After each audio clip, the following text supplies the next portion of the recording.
So in this video, we have a rotational kickstand deadlift. Now, if you struggle with building internal rotation of your hips, right, if that's a range of motion that you struggle building, acquiring, or maintaining, this can be a really useful exercise to help give you more space in the backside of the capsule, right? So the glute stuff, the deep external rotators will get more stretched out and will actually have more space in the posterior joint capsule for your bone to move, right? So if you have really tight glutes or that sensation of like really tight hamstrings and it's chronic, it just never goes away, this is one thing that can help. And if you pair it with, if you work it alongside with your other mobility work, I think you can really find some really fantastic gains here.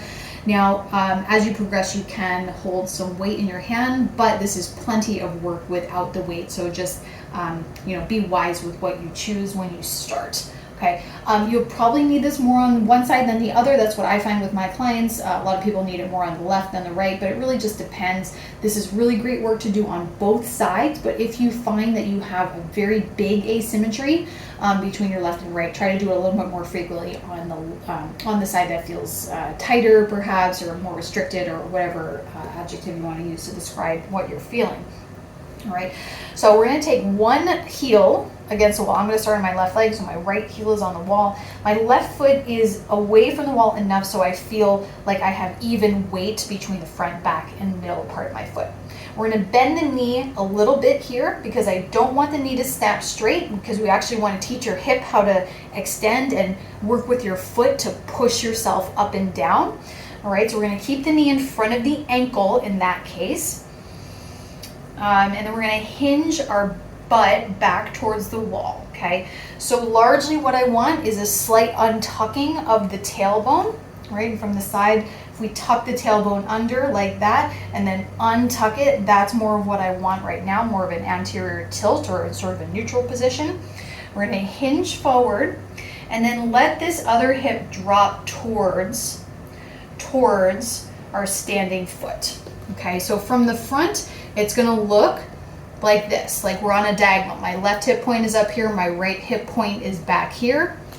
From behind, right, if my waistband is really level, that hip is going to drop now, so my waistband is on an angle, right? And if I hinge forward, I can really feel a very strong stretch in the back pocket of that left hip, and that's what I want here. Okay, so I'm hinging, I'm letting that hip drop, and then the last piece of this is not shoving the knee out to the side, right? So when I drop, a very common thing that happens is the knee comes along with you. I want you to pull that knee back to center, and that should give you a stronger stretch of the hamstring and through the posterior glute. All right, so we're gonna try this from the beginning. Get your foot set up, you're about hip distance. Foot is really solid, your toes are not in a place where they're crunching into the ground, right? So we have adequate weight through the mid part of our foot. We're gonna hinge forward, we're gonna let that hip drop and then pull this knee into the midline so we have a little bit of adduction going. This opposite arm, my right hand is gonna reach towards the outside of my left foot, and I'm gonna breathe here, okay? So if I'm choosing to add weight at some point, I'm gonna hold it in that opposite hand. I'm gonna breathe big, 360 degrees.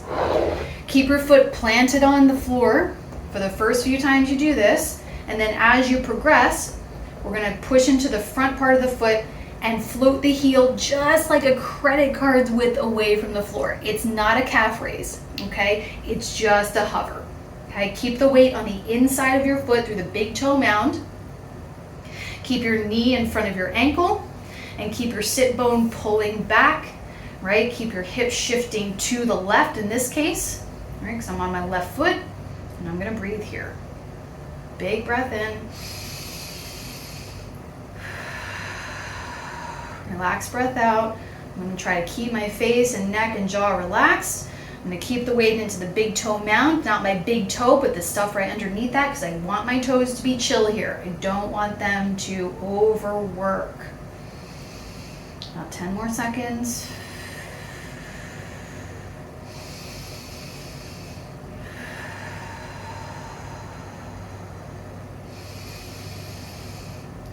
Good, we're gonna let that heel drop down. You're gonna push through the center of your foot. This knee is gonna stay bent. Stay bent, stay bent. I'm gonna push my hip way forward so it lands over top of my ankle.